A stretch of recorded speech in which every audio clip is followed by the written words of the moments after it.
You are listening to Seeking the Hidden Thing with Kryptos.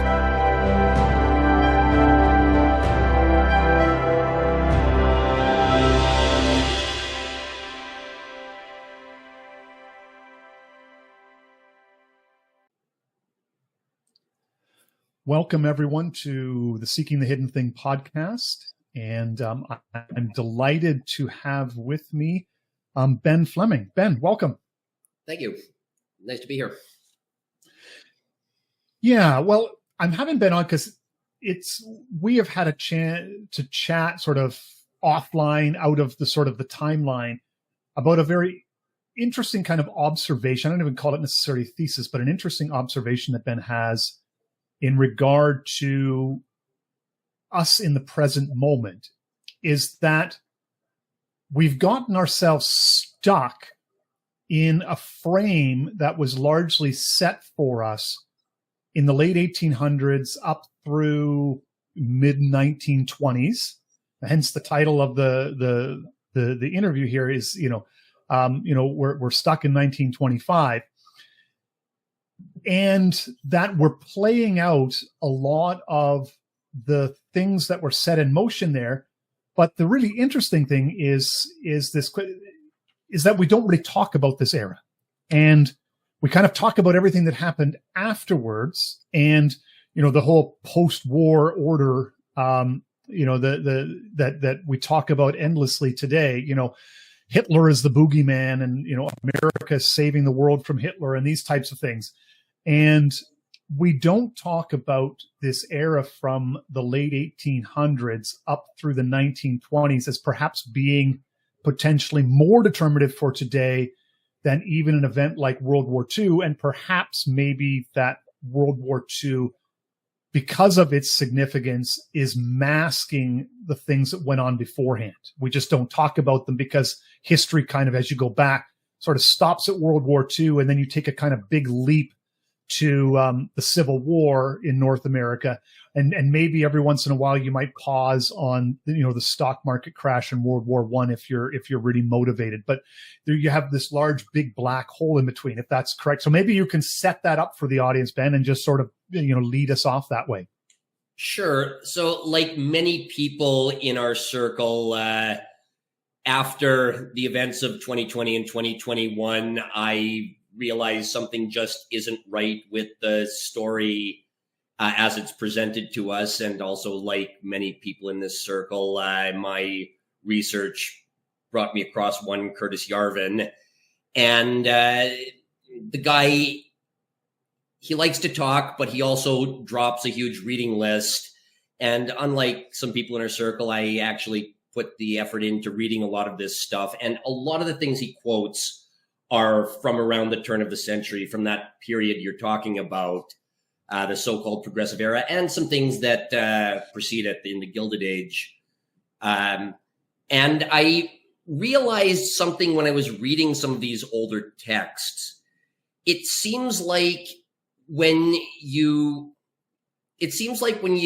read something from the 1920s, people's existential questions about our place in this gigantic mechanized society, they're all very relevant to today. Like, what does it mean to have a job or a purpose in life when you're working for a large mechanized factory? All of these questions seem quite relevant, but you don't have to go back that much farther than that before you have the world of the gas lamps and the Victorian era and Cecil Rhodes and Teddy Roosevelt and all these people. And that feels like a very different era, even though it wasn't that much farther back in time. So it just seems to me that reading all of this historical stuff, it seems like society progresses and progresses and progresses. People have new and different questions about their place in the universe. But when you hit about the year 1925, it seems like, I don't want to say things have stopped, but it seems like all of the questions they had then are the same questions we have in 2025. And there haven't been that many new questions that have come about since then either, if that makes sense. Yeah, which is really interesting. And there is something about that kind of makes sense, that they were setting up a world And once that world was set up for us, we are largely playing the game that has been set up for us. In a sense, they established a frame, and now everything happens within that frame. Yeah, I agree with that, but I don't even know if it's necessarily they set it up. I think part of it is society just industrialized at such a rapid pace that a lot of people didn't know what to do about it. It was, okay, now we live in a society that has more production coming off the factory lines than anybody knows what to do with, especially after World War I, when the factory production had been ramped up for the war effort. These factories didn't really want to go back down to just producing the basic necessities for people. This is when you have people like Bernays starting to convince people that they should buy things that they want instead of what they just need. So I don't know if it was necessarily a world that was put together or the world that was designed, so much as it was reactive to this newly industrialized society that everybody found themselves in. Yeah, so why don't you lay that out for us? Because you're really looking at a period, especially in North America, and I mean Europe's experiencing many of the same types of things. Yeah. But the real period is, I mean, I know that the Industrial Revolution begins in England in the late 1700s, but really gets rolling in the 1830s, 1840s. Up to, and then it hits the rest of Europe, North America, during the Civil War and in the era after the Civil War. So what is kind of happening then that surrounds this increase of industrial production? So it's not necessarily just the increase in industrial production. I mean, as you said, that's been happening since that Watt invents the steam engine. I think that was about the 1760s. For most of the Industrial Revolution, yeah, you have people who are essentially Charles Dickens characters who move to the city and work in the factory and live in this, soot-filled existence. It's probably more fiction than reality, but, the Charles Dickens archetype. It's in the 1850s, you have a guy named Bessemer who comes up with a cheap way of mass producing a bunch of steel. And that, over the 1860s and 1870s, creates something that the world has really never seen before, and that's a large middle class. Of course, there have always been men of letters. There have been your lawyers and your doctors, people who are not quite rich, but not quite poor. But by about the 1880s, you don't just live in an industrial society. You live in an industrial society with a non-negligible middle class. And if you want to talk in the North American context, you have people like Henry Ward Beecher, who are even though Beecher wasn't a theologian himself, but you start to see the rise of certain, let's say, theologies that ask, what's your place in the world if you're not really a rich person or a poor person? There's centuries upon centuries of theology there's centuries upon centuries of theology about what a rich man should do in society. But when you have a lot of people who are not rich, but they have a little bit of disposable income, it's really a new question as to what these people are supposed to do with their place in this new world. And that's why you start to get a lot of this, a lot of these identity crises around the 1880s and 1890s. This is where in the States you get the so-called social gospel. That's largely a thing of the 1890s. And I think that's something that couldn't have arisen at any other time in history because you just didn't have a substantial middle class. For example, Beecher, he talks about things like personal growth. Now, today you think about that as almost being a cringe corporate topic, or you think of it as some girl boss with an Eat, Pray, Love poster on her wall talking about her own personal growth. But this largely comes out of this period in the 1870s and 1880s where it's not just you live in an industrial site. It's not just that you live in an industrialized society. It's you have a lot of people questioning what their place in this society is, and you didn't really have that, and you couldn't have had that before this time in history, if that makes sense. No, that really, you know what?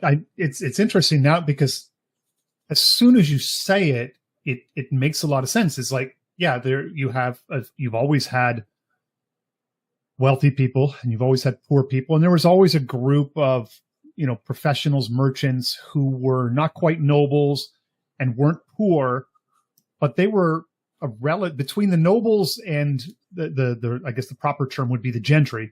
Between the nobles and the gentry, you know, you're still talking what, maybe at best 15 to 20% of the population at most. Yeah, most people would, yeah, you know, most people would be kind of in that. They're not really poor, but they're just kind of normally, you know, they just make a living, and you know, they have a farm, they have a shop, and they're not getting wealthy. And like you say, but the Industrial Revolution really does give a significant number of people in society, a much greater number of people in society, the kind of disposable income that leads them to question sort of, what does my life mean? And then in that regard, then what do they begin to do with that question now? Because you're in a context where you have a democratic society, where the franchise is expanding, and these people have real political say. And like, as you say too, the things begin to go like the social gospel and so forth, where so people who are doing well then begin to look at people beneath them in the social scale and think, well, my life will have meaning if I can help this person who's not doing as well as I am. And we should do this because of Christians. And there really is this sense, and I talked about this on a previous stream with the German podcast, a writer, Eugipius, that there was a period when, and you see this much more so in Europe than in North America, or at least in the United States, but there was this period where, you know, when you talk about, like, say, like somebody like Abraham Kuyper, a figure like that, who was prime minister in Holland in 1905. Well, would you get the Christian Democrat movements? There was a real sense that we as Christians have a social obligation to live our faith out in all of life. And in many ways, what they were doing was taking the excess, in a sense, the excess they saw that God had given them, and they were going to use this excess in society to fix all of the problems in society. And so there was this belief that we really, really could eliminate largely things like poverty, you know, ignorance, and, you know, health conditions. And we could do all of these things through the mechanism of politics, is use this excess, this wealth that we are building up across society, and put it to good use. And so this takes a relationship that's very vertical in terms of your relationship with God, and makes it much more horizontal. But it comes out of and flows out of this, as you say, this prosperity that's being generated through the Industrial Revolution, which then drives these changes in people's faith life and how they express their Christian faith socially and politically. And you see it, I think, first of all in Europe in the Christian Democrat unit, and then it begins to spread elsewhere. Yeah, this is I can only talk to the British and American context here, so sure. I don't know much about the Dutch context, so I'm not trying to disagree. No, that's fine. Here. Well, one of the things that does happen, and this is also totally as a result of industrialization by about the 1830s, is it's not so much that they start saying you should do this or you should do that. But by about the 1830s, and this is when you have the July Revolution in France, this is when you have the first major democratic reform in Britain, and this is when you have Jacksonian democracy really start to arise in America. This is when you largely see a collapse in doctrine, where this is, for many reasons, that the biggest, most 30,000 foot reason is because the ongoing centuries old argument in Europe between Protestants and Catholics in this society that's starting to industrialize. This is the 1830s is when people really make an attempt to say, okay, we live in somewhat of a more modern society where Protestants and Catholics can live next to each other. Maybe getting into doctrinal arguments is not the best thing for us to do. In America, they call it the Second Great Awakening, but that almost makes it sound like it's something organic that is a groundswell in America. That is very much something that's just sweeping over all of Western Europe and ends up in America as well.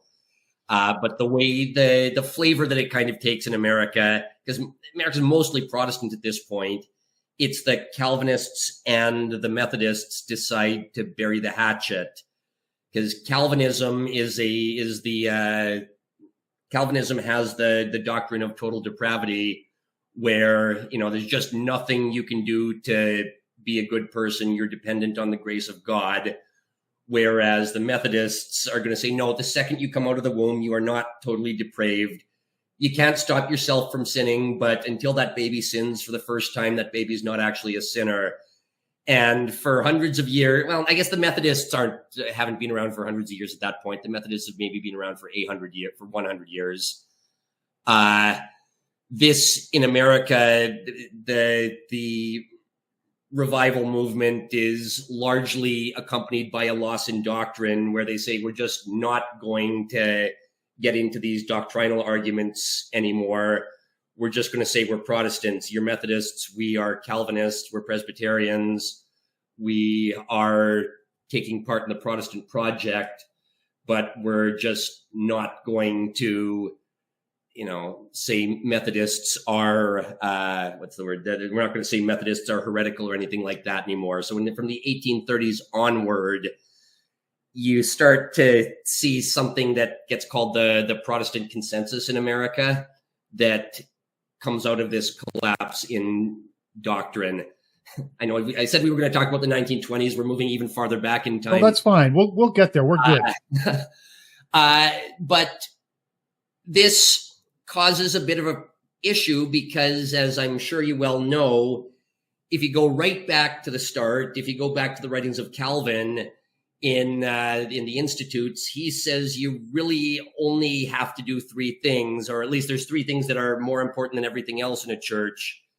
You have to teach the Bible, you have to administer the sacraments, and you have to discipline people based on doctrine. If people are not following doctrine, you have to discipline people based on that. Well, in America, the Calvinists deciding to bury the hatchets with the Methodists, in theory, this is a good thing, or at least it sounds like a nice, feel-good, warm and gooey thing.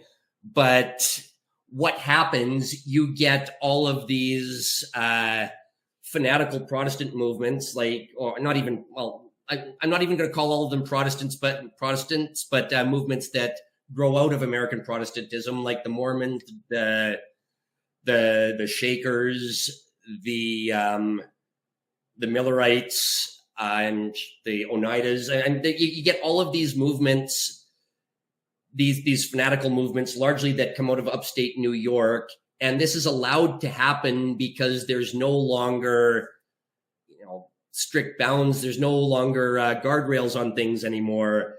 You think that you would think that the Calvinists and the Methodists getting along with each other would just be a way to moderate things. But you also get a huge wave of this fanaticism. And what happens in the 1860s it blows up in a big civil war. So you might say that one of the root causes behind the American Civil War is this collapse in doctrine that comes out of the 1830s.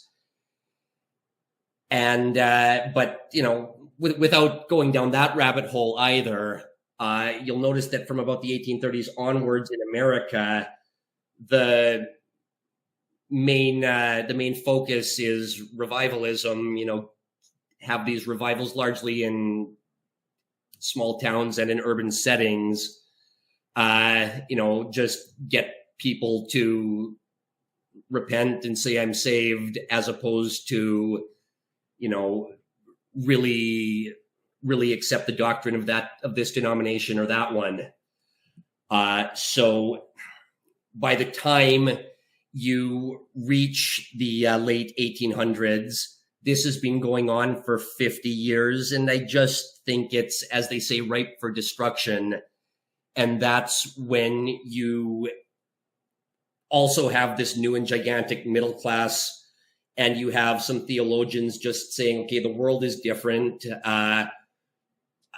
Protestants, especially American Protestants, have never really been afraid of change in the past. They always just viewed change and technological progress as evidence of providence.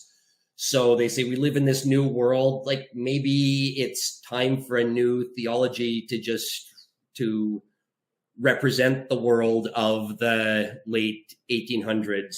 But you'll notice something. I'm using the word theology. I'm not using the word doctrine here. Yes. Yeah. And I have made the argument too, even going back to the Reformation itself, that the Reformation coincides the rise of the merchant classes, and that the Reformation itself was an adaptation that, although was justifiable on the face of it because of the corruption of the Catholic Church at the time, also had the downstream effect of preparing Christianity to enter a world where the merchant classes dominate society.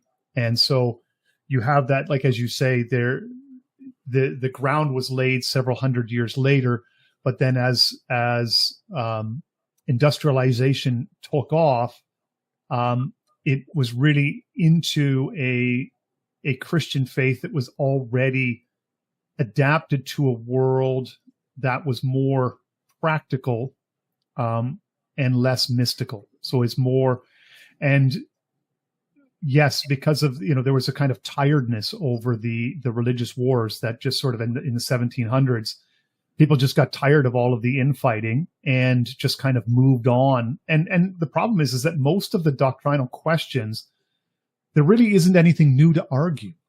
And so if you're looking for something exciting and new and something to talk about as an intellectual, trying to relate the gospel to the present moment and this new context within which we find ourselves, you can see the appeal of trying to integrate this new industrial society and want to harmonize it. But, what is Christianity's role in the midst of all of these changes that we're experiencing, and how can we as Christians find a meaningful part of this, of all of that which is happening? So from the timelines, it makes perfect sense that this is kind of where you get to it, without necessarily even people, quote unquote, losing their faith. Like, you can still have a predominantly Christian society, but it's just Christianity has made a number of adaptations that in turn lay the groundwork for the devastation of World War II.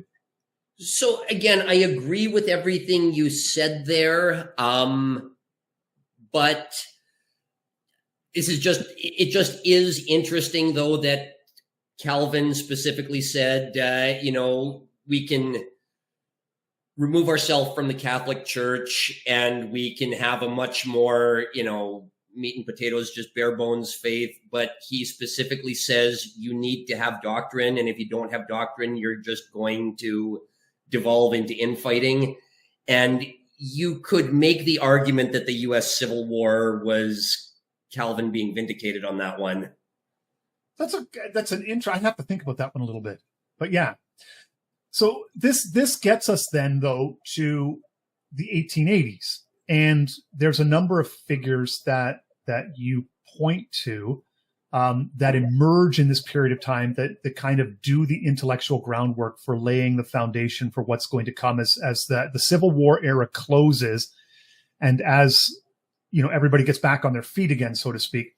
There is a number of ideas that then begin to take hold, and things are done so intentionally. Like there's it's not just accident that a lot of things happen. They were very purposeful about what they were doing. I think that's one of your core arguments, that these folks were very, very intentional about what they were doing. Yeah, the Americans, they call it their various Great Awakenings. The third Great Awakening arguably was just something that happened with the elites and within the seminaries. But the main figure there is Rauschenberg, who decides, after centuries of Protestants saying we are faith-based first, and either we're not works-based, or at least our works are secondary to our faith.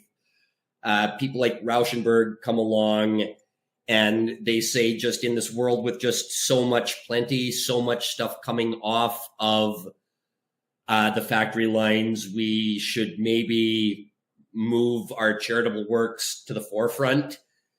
Again, it's arguable how much of an effect this had on American faith in general at the low level, but certainly, at least within the northern traditions in the States, within the seminaries, this sweeps through most of them, with the Princeton Seminary being the notable exception to it.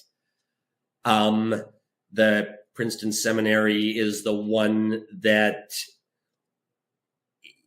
wants to really be rooted in spreading the gospel first. And while the so-called fundamentalist movement doesn't come for a couple decades after that, certainly the intellectual roots of the fundamentalist movement start from the one holdout, at least among the American major seminaries. They're the ones who are trying, although when I say that, I'm not going to say they're trying to cling to the way Calvin did things. They're still trying to cling to this revivalist way of doing things from 50 years prior. They're not looking to do things in an ancient way. So you very much start to see a bifurcation in American Christianity around this. Well, let's say American Protestantism around this point. You've got your two major factions. You have your liberal American faction, which is exemplified by people like Rauschenberg, and then you have people like Jonathan Blanchard, who are trying to be a bulwark against this creeping liberalism in. But when you look at this story, I just want to make that very clear. They're not looking to, completely go back to Luther and Calvin and the original reformers. They're just looking to go back to the way things were done after the Second Great Awakening, after the revival movement. And kind of in the middle of these two factions, that's where you have people like Dwight Moody, who are, they're almost entrepreneurs. They're making a living by, doing they're making a living by spreading the word throughout American Protestantism across denominations. But the thing is, first of all, Moody is not somebody who has a temperament of making a bunch of waves. He's not going to say things that are really going to offend one side or the other. He is the closest thing to, an American Catholicism. And when I use the word Catholic, I mean in the universal sense, somebody who's trying to stop American Protestantism in general from fraying into two different directions. But the other thing that's important to note about Moody, though, is that he does not rise through any denomination. He rises through the YMCA. So this is another thing you start to see around this time period, is these organizations like the YMCA and the Salvation Army. You're talking about managerialism. Well, this is kind of how it starts to sweep the Anglo-Protestant world, is through these organizations that will just call themselves Protestant as opposed to calling themselves Anglican or Presbyterian or Baptist or Methodist or whatever. And certainly by the end of World War I, a lot of these doctrinal arguments and issues are kind of viewed as just something of the past. We are just going to be Protestants, and a Methodist will work side by side with a Baptist. Who cares about it? This comes about through this, we'll call it mainlighting of these Protestant organizations like the YMCA. And a figure like Moody is really the first, he's the first figure who makes a name for himself, not through a denomination, but through one of these overarching parachurch organizations. Yeah. Yeah. So this is kind of the landscape of American Protestantism around the turn of the century. You have the liberal faction. You have, I don't know if they would call themselves the conservative faction. We'll call them the Princeton faction, the ones who want to go back to the old revivalism. And you have a figure like Moody, who's in the middle. He's just trying to spread the gospel. He doesn't care that much about taking sides in doctrinal arguments. He's going to be the guy who's going to try to institutionalize things. And this is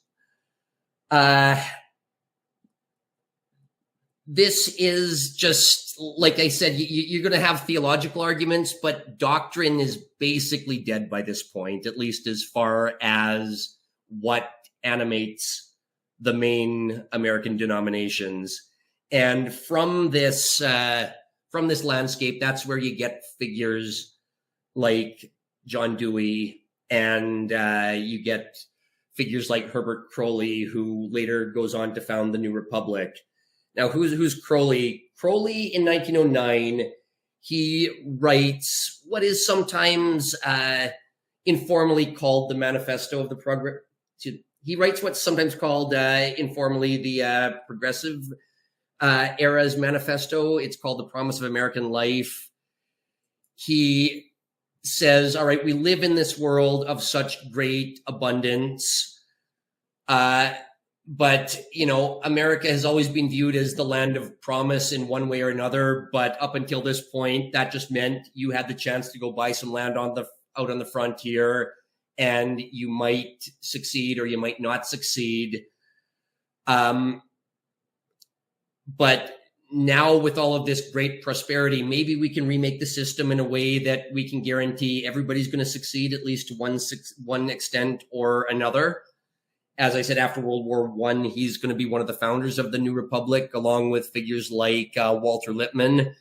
But culturally, this very much comes out of this main line of Protestantism, of American Protestantism, that is institutionalized, not necessarily in any church individually, but through these overarching organizations. And then they become sort of morphed into directing. They turn their eye, in some sense, towards the state as the means for achieving what maybe couldn't be achieved in parachurch organizations, in some sense. Well, not maybe like intentionally, like they would say it that way to themselves, but you just, in a sense, you have the broader goals. And now how do we then institute these across society? So I'm about to go down another rabbit hole here. Going back another 80 years. After the war in 1812, this is where you start to get two major factions in Washington, D.C. The War of 1812, it's really hard to say who was the winner of that war. The British won some battles. The Americans won some battles. At the end of it, what was really the point in it? The British they weren't allowed to encroach into Atlantic waters quite as much as they could before, but is that really something really worth fighting a war over? So you have figures who say, okay, we don't want to be caught with our pants down if we ever have to get caught. No, if we don't want to be caught with our pants down if we ever have to get involved in another one of these wars. We want to have some sort of centralized apparatus for organizing what the entire United States is going to be doing at a national level. And the main historical figure here is Henry Clay. He is associated with something called the American System, which is essentially this vision of coordinating the whole country from the middle, as opposed to every state just doing their own thing and helping each other out when there needs to be a war and not having trade barriers between them, or whatever the original founding vision of America was. So after the Civil War, that kind of allows the American system to come to fruition. That very much centralizes a lot of power in Washington. But there is one problem here, and that's that in the 1830s, you had a guy named Andrew Jackson who was at loggerheads with a lot of people in Washington. And American democracy, for a long time, it was called Jacksonian democracy because it didn't go back to the founding of the country. It went back to this period where Andrew Jackson was telling every state government, I want you guys to write the most convoluted laws and the most convoluted constitutions you can, so that if the people in Washington tell you to do something, you can just get them caught in court on every technicality you can.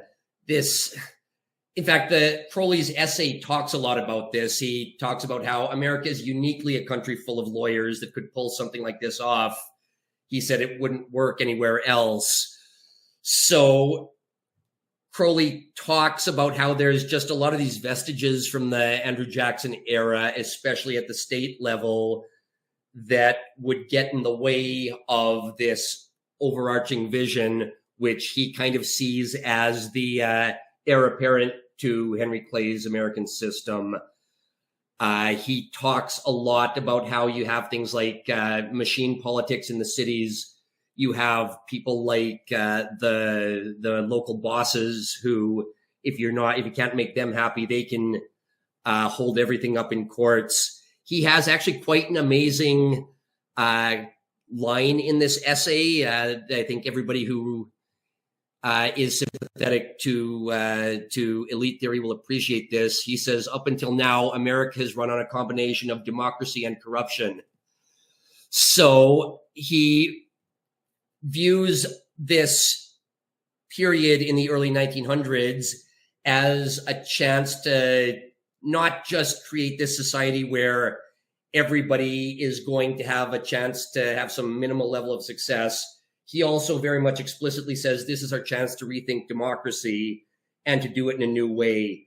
And he very much talks about the ideas of Dewey. He says this has to be based on a foundation of a universal education that educates people specifically for this new system that we want to build. Is that long-winded enough for you there? Well, yeah, no, because this then, though, lays the foundation really for what we know of as the modern administrative state. And I think a lot of people don't really realize that the battle that we're having over the administrative state, as you say, roots itself already back in the early 1800s. Yeah. And that there was, like, going back to the War of 1812, and it comes out of a question of, well, how can we cooperate better together for our own, safety and protection from Britain and its, encroachments on our territory and rights and freedoms and so forth. And then you build that forward. So the idea is just take time to coalesce. And, the American Civil War has been looked at as a clash between two cultures really in the United States. What is going to win? And in the end, the Northern industrial culture, the growing power of the industrial culture, and with it, the mindset of the merchant class, the managers, ended up taking over from the more agrarian and almost there's a term and it's escaping me now, but in the South there's a kind of nobility in the South where like a hierarchy of landed aristocracy almost in the South, and the northern aggression, the northern industrialists largely like sweep over and destroy that, not completely destroy it, but basically then are able to set the tone for this larger entity that then emerges in the 1800s in figures like Crowley and Dewey and others, who then are looking to capitalize on this growing wealth in the nation to then realize like the promise of a quote unquote democratic society for all. And they're recasting this vision of like, what does a democratic society mean on the ground for people? And a lot of it means then using the power of the state to make everyone's life better. Yeah. So now this is where I actually touch on my thesis for the first time about why are we stuck in the 20s. So in 1924, there is an essay published in The Atlantic. It's called Things Are in the Saddle by Samuel Strauss. And so this industrialized society has been around for decades at this point. And this is where he really starts to ask, like, what is our position in this world? And not just that, what should the U.S. government be doing? What is the point of America in this new world? And this is real. I swear, if you read this essay, other than a part on prohibition, everything else he says is you would think it was written today. And in fact, I mean, on that note of prohibition, like, it's always seemed a little bit weird to me as not an American that you look at all of the amendments in the American Constitution. They talk about, you have the right to protection from this or that, or the more recent amendments to the U.S. Constitution is this group has a right to vote, that group has a right to vote. You can't stop people from voting based on a poll tax, whatever these amendments are. But prohibition has always seemed like kind of an outlier, especially because the Americans just have this mythos of personal freedom, and yet the idea of having an amendment in their Constitution that says you can't drink alcohol anymore, where does this come from? Well, he actually talks about this. He says in the 1920s, America's having just a real existential crisis, asking, what are we? Are we the country that was founded by George Washington and Thomas Jefferson and bequeathed to us? Or are we fundamentally now a country of all of this industrial production? Because he says, you could have interesting conversations about the Federalist Papers or the writings of Thomas Jefferson. He says there's nothing wrong with that. But if you really want to convince a lawmaker or a church leader to talk about something, you can't really talk about the founding of America. You have to talk about what to do with all of this production. In fact, he uses a phrase that is ubiquitous now. He says the thing they're most concerned about is the standard of living. If you want to talk about things that are just as relevant now as they were then, he says you will never get a politician to even talk about any policy if it might lower the standard of living. This is what I'm saying. Even 20 years before that, I don't think you would have had language like that. Yet by 1924, you have this kind of language that is completely ubiquitous still today and still taken for granted within our circle, the joke or the meme is line go up. But this is very much what he talks about in this essay. He says that our whole system, all of our charities, our public school system, our military, our roads, they all depend on this industrial system. They all depend on not just production, but consumption. Excuse me. He says if the line stops going up, if people stop consuming things, it's going to make the whole system stop. It's going to make the machine stop turning, and our charities are going to collapse, and our roads are going to collapse. And he says we have reached an existential crisis in this country where we're no longer concerned with our spiritual questions about what we're supposed to do in life. It's now, if we don't keep consuming stuff that the factories are putting out, the country is going to collapse. And we are reminded of this over and over and over again. And he also makes the note, he also notes that, sure, every society in history has worried about production, being able to produce more natural resources or produce more food or produce more this or produce more that. He says for the first time in history, we're now more concerned with consumption. He says these factories just produce so much that it's just not even a question anymore. But if we don't find people to actually buy this stuff, then they're going to just overproduce. All this stuff is going to go to waste. These factories are going to go bankrupt, and our whole country is going to collapse. So he says by the 1920s, we're stuck in this world where it's consumption über alles. And going back to the point of prohibition, he says that, the church leaders, people like Carrie Nation and the temperance movement, they've been talking about prohibition for 50 years.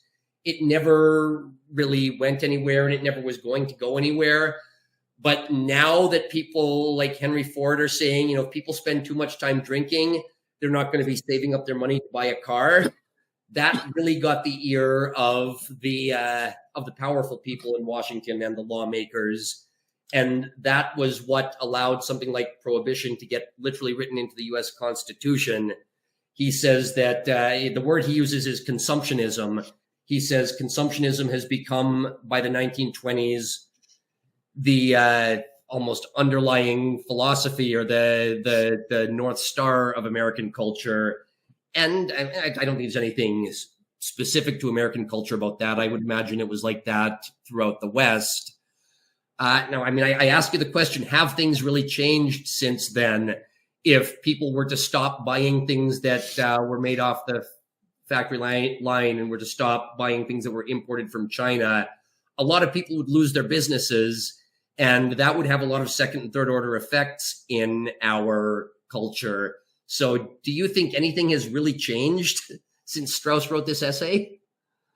No, and it does. I had not realized that argument about prohibition, because it's often highlighted for us that it comes out, as you say, there was a 50-year lead up of Puritan, the descendants of the Puritans basically clamoring for this for moral and spiritual reasons.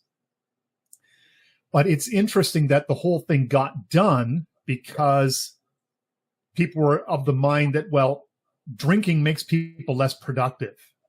And so if we take the alcohol away from them, they'll work harder and stay more focused on their jobs. It's not that they'll work harder, because the factory owner can just outlaw people drinking in his factories. That's the factory owner has enough power to stop that kind of drinking. It specifically, he said it was passed because it stopped people from consuming.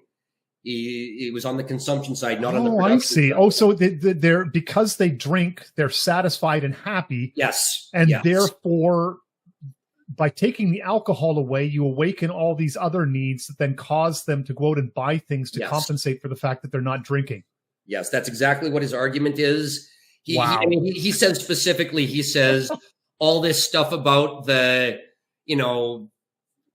the poor woman who gets beaten by her alcoholic drunk husband. He says all of this stuff is window dressing, and he says it didn't make one lick of difference. He addresses this explicitly in this essay. And by the end of the essay, just the last paragraph of it, this is where he says, now, it's not just that we're cogs in the machine. He says, we're happy to be cogs in the machine. We almost feel like it gives us purpose by contributing to the GDP, making the line go up. And again, now Strauss was very careful when he wrote this essay. He said, I am not making a judgment one way or the other. I'm just saying this is what's happening in the world. But, you know, I work a desk job. I kind of enjoy what I do, but, you know, what am I really doing at the end of the day? I'm putting stuff into a computer, and I'm, you know, I live in a big filing cabinet in a large city. Is this really something that should be giving me purpose in life? And it's at least a question that I have to ask myself. And Strauss was saying in 1924, people were asking themselves that exact same question back then. So that's one of the things that I came across and made me realize that, wow, by the time we reached the 1920s, we were asking all of these questions, and these questions never really got resolved because I think people still have these same existential questions. Is it then, Ben, a sense, and this is as you are laying it out, something that occurred to me in a sense where the Ponzi scheme is not quite the right word because it's not really that, but it's more that once you begin to complexify the system due to industrial production, and you change the way that people work, and you change the nature of their relationship to their own labor. In many ways, Marx's diagnosis of this is actually excellent. And that you are no longer in possession of the fruits of your own labor, that, you know, and then you add the layers of complexity of, you know, the factory system. And then as you get social breakdown, then the government has to step in to begin to reconstitute. At least this is the way it happens in England, that they begin to they begin to sort of start playing the role that more organic community structures used to play. So you begin to get all these balls that you then begin throwing up in the air. And the question is, if you sort of pull one of those balls out and they all come falling down, is, you know, to the degree to the dare. So you're kind of caught in a scenario where we have to make the line go up because we're just terrified of what might happen if the line go down. And so we just keep juggling the balls and doing more to keep the line going up. Now, the fact that there's a number of very wealthy people that benefit greatly from the line going, at least the perception that the line is going up all the time is a different thing. But from a social reality, it's like you even see it coming into like Mark Andreessen in the lead up to the Trump revolution, where he says, we need to get rid of all of this woke stuff and just get back to making great products again. And you're like, well, you know, and I'm thinking to myself with Mark, I said, you do realize, Mark, that the whole point of wokeness is to address the fundamental nihilism of the system, that it actually doesn't provide meaning, and you need this injection into the managerial system to purpose it towards some sort of, you know, life enhancing purpose, because otherwise just making and consuming stuff isn't enough for people. And they discover that, like you say, these same questions were already being wrestled with in the 1920s. And we're still trying to answer the same questions today. So a couple of things. First of all, you talked about England. That was very much post-World War II. So that's 1945. In the 20s, and again, I'm just telling you exactly what he said in this essay. He says they're not at that point yet. He says you have the capitalist and the socialist, and they're completely, you know, at each other's throats, arguing with each other on everything. But at least at this point in time, they completely agree that the line has to go up. They completely agree that production has to increase. But they both, let me restart that sentence. They both agree that production has to increase. That part has already been settled. It's just they disagree on what to do with all of the excess production. So as far as these questions of redistributing things go, this even predates that. The idea of the line go up it's already become gospel 2 decades before the end of World War II, when England implements its welfare state.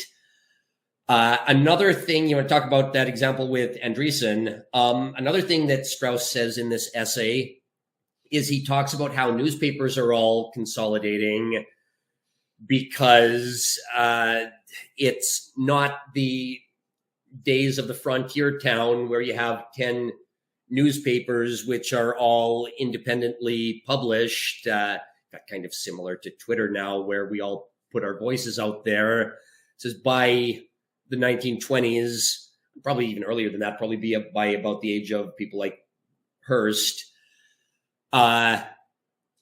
because advertising has become more important than truth telling.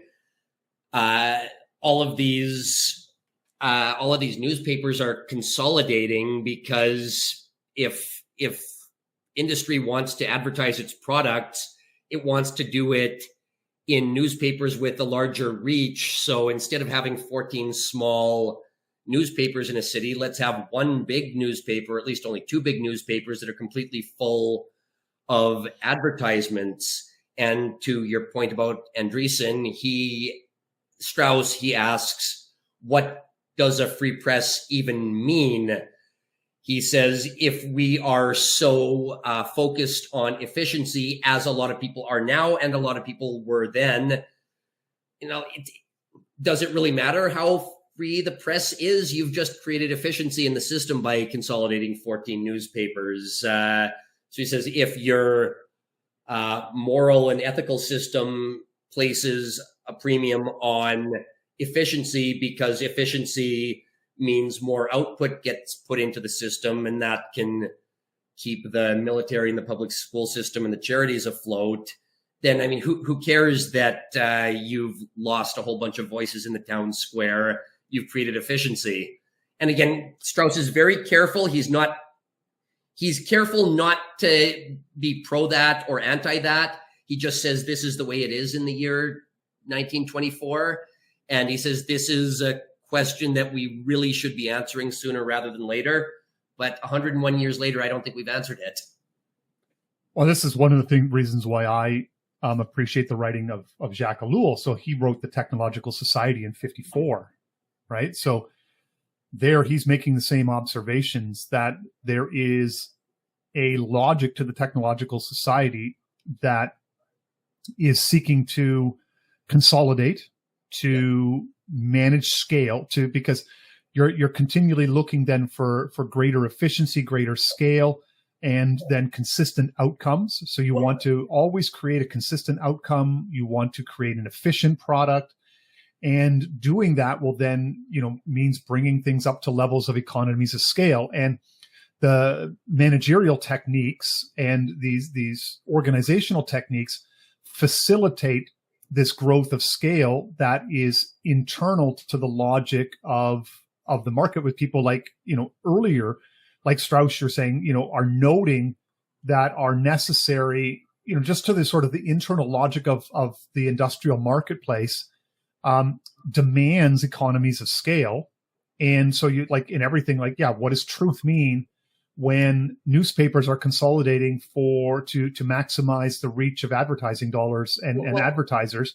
It's not because advertisers want, to be able to most efficiently reach the largest, audience possible. And so, a single newspaper that can reach everybody with, one ad buy is ideal.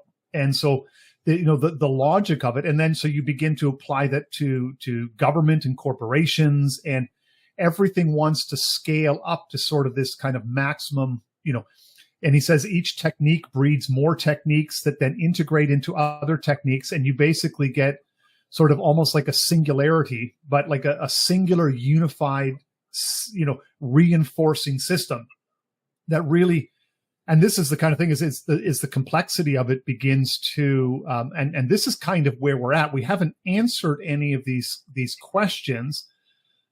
But something that, say, an author like Joseph Tainter noticed, the collapse of complex societies, that the more that you begin to consolidate these in these management systems, yes, they certainly receive certain inputs, but and you get benefits from them. But the system that you're using to create the outputs, while you get a lot of benefits right away, as you go on over time, these systems become more and more costly, more and more expensive. Like I think Tainter notes that to create a 2% increase in the amount of patents, you have to increase the amount of research and development spending in a society by 4%. He says, well, eventually you can no longer do adequate research and development because it would either consume the whole economy, or you just and so this is the system of itself, the managerial system will begin to eat itself from within. Yet you create this thing where the line has always got to go up. You've always got to find new markets. You've got to always find new people to consume, and the logic is driving. And now we're reaching a point. And Tainter argued that you had sort of tipped over in the 70s, but we've reached a point really where we've reached the hard limits of what the system can do, and now. And maybe today these are the days where we begin to finally face the questions that were asked in the 1920s of like, what happens if you can no longer juggle all of these balls?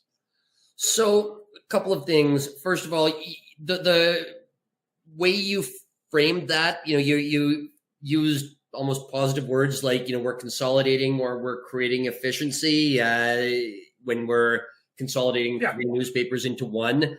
That's one way of framing it if you want to sell it to people, but probably a lot easier to sell it to people when you sell it as we're eliminating waste.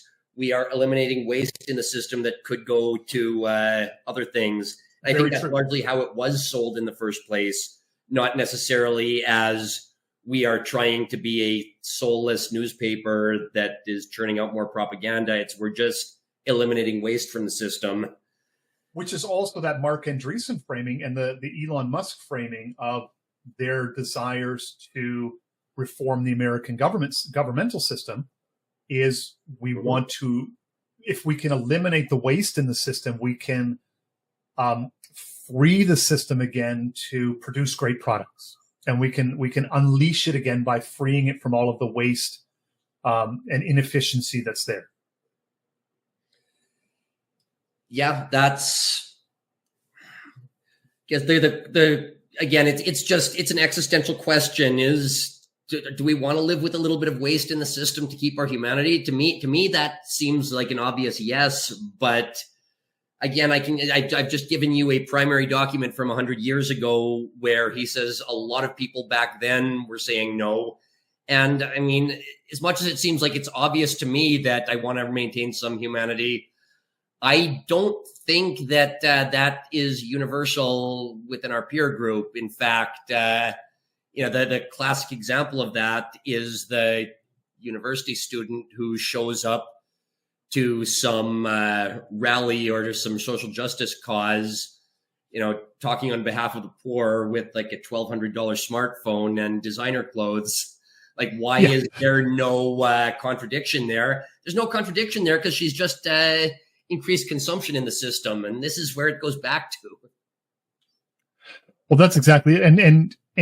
This is one of the things that Alul points out is that one of the fundamental assumptions of this, and this goes back to that connection that you were drawing to the changes in the Christian faith and the way it relates to society and government, the way it became much more horizontal than vertical, is this assumption as you move into the 20th century and the religious aspect of these changes begins to diminish, and you begin to move into more sort of pure industrial efficiency, is the assumption that you can meet everyone's human needs materially. So that if you have your spiritual crisis is really not a spiritual crisis. It's just a material crisis of either addressing your quote unquote emotional state, or it's a matter of, your life situation must not be optimized. And so if you optimize your life situation, then this perceived emptiness that you feel will just simply evaporate. And so this is, the therapeutics rises alongside of this, but all of this is largely to contribute to this idea that all of our needs can be satisfied materially, either through purchased goods, through like sexual and other pleasures, or through counseling or some sort of dealing with your present emotional state, and never having to address the fundamental spiritual yearning that people have, which is all fake and gay anyways, they tell us, because there really isn't a God and it's just all, mechanical and so forth and blah, blah, blah, blah, blah.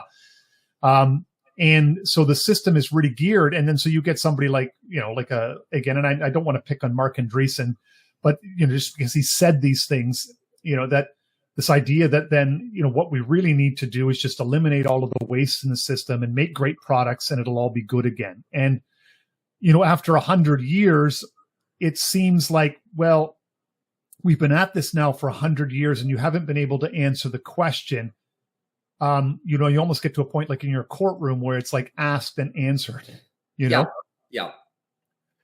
And yet at the same time, we're caught between a rock and a hard place because everybody knows, and this is going back all the way again to the early 20th century, that if we stop juggling all these balls, very bad things happen. That's what they tell us. Very bad things happen, but do we really know what's going to happen? Like, I am of the age where the balls stopped getting juggling as soon as I tried entering the job market, because I graduated in 2008. I thought I was going to go work for a bank and everything, and I had to make some different plans in life. I actually ended up moving to the States for a few years because I was chasing work when the whole world collapsed. In hindsight, would it have been the worst thing if we had just let the system collapse and then just let it regrow in a more organic way versus just this last, 2008 was what? It was 17 years ago. 17 years of this fake and gay economy with artificial interest rates and companies going to the government with their hand held out. Is this really any better than having just ripped off the Band-Aid in 2008? Like, I don't know. I'm not, maybe this is just me being a millennial here, but I'm just not convinced that letting the balls drop and letting the chips fall where they may is going to be a bad thing. And this might not, this might not resonate with like a boomer who's just everything has worked out for him in life. He went into the job market in the post-war economy when you just had a university degree and you were set for life. Somebody like that, I can see how somebody like that might not want to let the balls drop. But like, I'm not even talking in the sense of let's just let the whole system burn. I'm just saying 17 years after the fact, my whole adult life, would it have really been that much worse in 2008 if we just let like the banks go bankrupt and let a lot of people default on their loans, and there would have been a lot of pain in the short term? But in the year 2025, would we really be in that much of a worse position now than we were then? I don't think it's an obvious answer. I'm not trying to make an answer either. I'm just saying I don't think it's obvious. No, but I think though it like your fundamental thesis, that it goes back to that idea that we can manage society towards a better outcome for society. And the logic of that, still rings true in 2008 in the sense that whatever happens, this was bad, but we can manage our way through this to a better outcome. COVID was another example, that you cannot just let the virus play itself out in society, that we have to, we must manage this for a better conclusion. And I think that really comes down to, in a sense, this fundamental core, or a fundamental core belief that we've had since this era that grew up in this late 1800s period, is that we can manage society towards, even if people say it's not utopian, but we can fix the problems that we face through better management. And we can apply ourselves. And then, especially in its heyday, we can use the excesses of society that our society produces to, the classic one is ensure a reasonable standard of living for everyone. But we can also do it to, eliminate disease, to solve all these other social problems. We can solve, any problem that we can take. So if disease hits us, if financial ruin hits us, we can manage our way through it. And I think that all of these fundamental ideas were set in the period you're talking about. And so we now have one set of answers that come to us from this era of a sense of everything has to be technologically managed. Because there was a time where that was, this was not even nobody really even thought about this kind of thing of technically managing anything. It just wasn't a thing. And then all of a sudden it was, after a few hundred years. So the history nerd in me will give you the perfect story for that. When Queen Elizabeth I ascended to the throne, her predecessors, mostly her father, Henry VIII, had devalued the currency so much that it was really having a negative effect on Britain's economy. And the decision that was made by her Privy Council was, you know what? We are just going to get all of these devalued coins out of circulation, and we are going to just put a sound currency back in place. And everybody was saying, like, if you do this, this is just, so many people are leveraged, so many people have outstanding loans, this is going to hurt a lot of people. So they did it, and you know what happened? They said, oh, we were expecting that to be really terrible, and that really wasn't that bad at all. The world goes on. Like, I don't know if I can give you a better example than that. Like, anybody who thinks they have the crystal ball and says that, if we try to get some of this artificial, imaginary numbers being moved around, if we try to get this out of the economy, everybody's livelihood is going to collapse. Maybe. I don't know. Well, I don't know if you remember, but in 2008, very, very early on, Stephen Harper, this lasted, I think, less than a week, but he was interviewed about the bank failures or potential failures, and what should we do about it? And he just off the cuff said nothing, and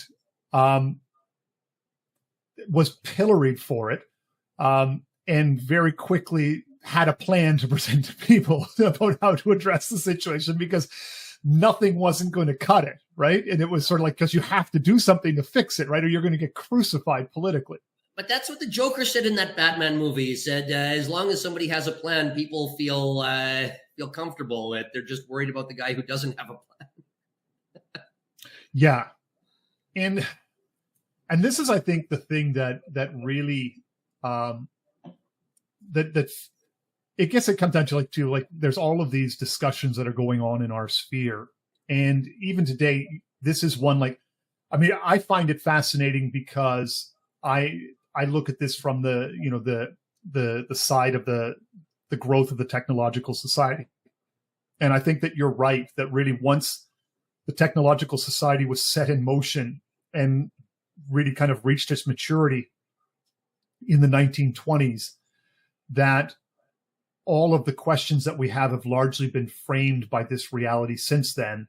And we haven't been able to really break out of them because we're not really willing to question a lot of the fundamental assumptions upon which the technological society is based. And then, so we expend huge amounts of effort in terms of propaganda to kind of prop the whole thing up, but we never stop to look at sort of the base assumptions. I mean, people do joke about the line go up, but nobody really thinks about like, well, what would really happen if it didn't? Mm-hmm. You know, and that, and you know, how bad would it really be? And it's an open question, you know, because also nobody's willing to say we don't know. Like nobody's willing to say, you know what, it is not right on a moral level to have a completely leveraged economy where everything is just a fake paper transaction and nothing is tangible. Maybe we're juggling balls all the time. Maybe we should get rid of this just because it's the right thing to do. And what will be the fallout of it? I don't know. I mean, people are always afraid to say, I don't know. I mean, I'm not sure it's the worst that is thing very to true. say, I don't know. Yeah. I mean, everybody wants to have a conjecture about, you know, what will happen and why. I mean, I even do that too, in terms of, you talk about, well, what's going to happen when the American retrenches from the global American empire, right? Well, you have a global economy. And the obvious thing is, well, your standard of living is going to go down because your standard of living is sustained by the global American empire having this global, this integrated global production network. So if your standard of living is sustained by this global production level and it ceases to be operative, well, the natural conclusion would be, well, your standard of living is going to go down. But then it was interesting, Nate Fisher, because we had talked about this in a previous interview, Nate Fisher says, well, okay, your material standard of living might go down, but overall, on other measures, perhaps your quality of life goes up in different ways that you can't really account for today. And there's like, yeah, that's a different that's another whole question that we're not even asking them. But like, what is a standard of living? It's just a number. It's an abstraction. It's probably something that an economist puts into a spreadsheet somewhere in some utility function, which is already an abstraction anyways. Like, why do we even need to talk about this standard of living? It's already a 30,000 foot abstraction. Like, I don't know. The fact that we're even talking about the standard of living already means we've kind of conceded part of the point. Yeah, you're asking a question from within the industrial system already. And that was like what you're saying, basically going back to the early 1900s, is you begin to frame the question in that term, it sets everything up for you after that. That if the question is, it's like, well, we have to maintain our standard of living, everything else begins to organize itself around that downstream, from education to, like, because the whole society becomes integrated for maintaining this industrial economy. Who the purpose of it is, in theory at least, to maintain a certain standard of living for the broad population. Yeah, but again, like the essay, he uses the term standard of living, and he uses it somewhat sarcastically. Says, you know, you can't get a politician or a preacher to, if it might harm the all important standard of living. I don't know how he worded it, but he worded it in somewhat of a facetious way. And we're stuck in 1925. Well, yeah, that's the thing. Is, I mean, if he's picking up the term and using it facetiously, then a part of the lexicon at that time that he can already begin to make fun of the lexicon of the era. Yep. Maybe that's a good point. It was really nice to have you on and sort of have this conversation and flesh some of this out, and hopefully the audience best sort of the history lesson of how we arrived at today and is thinking more about these questions. But anyways, you and a friend of yours have a own that you do, and perhaps you can just use that time to sort of plug that for the audience. Sure. Yeah, it's called Radio Free History. We find it on YouTube or the usual places to get your podcast. Just a hobby friend of mine and I decided to do last year, just history stuff. We meet at one of our apartments, just set up the microphone and just talk about what we happen to be reading about. It's an informal discussion, but I mean, I've learned so much about this stuff that we're talking just from wanting to study it for the sake of having a conversation with my friend I've been having anyways. It's kind of an interesting going, because like I'm the I'm the guy who's been the white collar. He bounced for most of his 20s, so we come at things.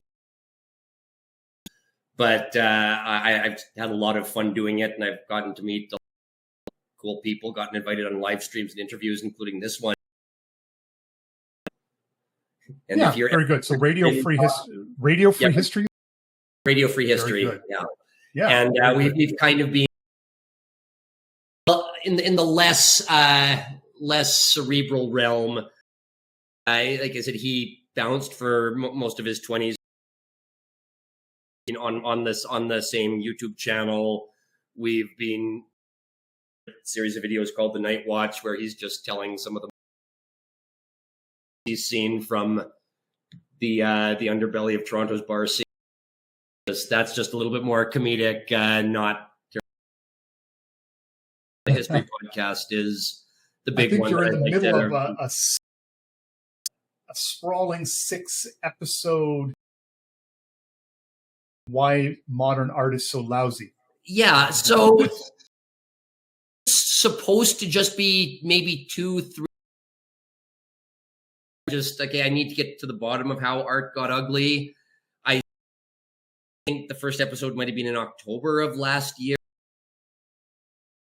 7 months now. It's a story. Time to tell, but yeah, I'm 6 episodes. I do this with my best friend. The first, 20, 30 minutes of the two of us doing the whole Beavis modern art on the screen and just having a couple of good laughs at it. But yeah, we're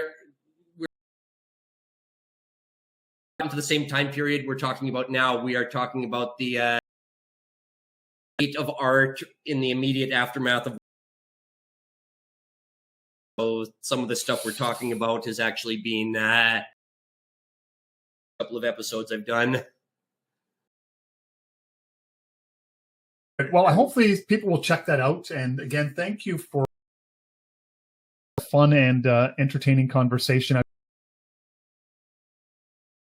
You get to a point in things where, like, you think you know.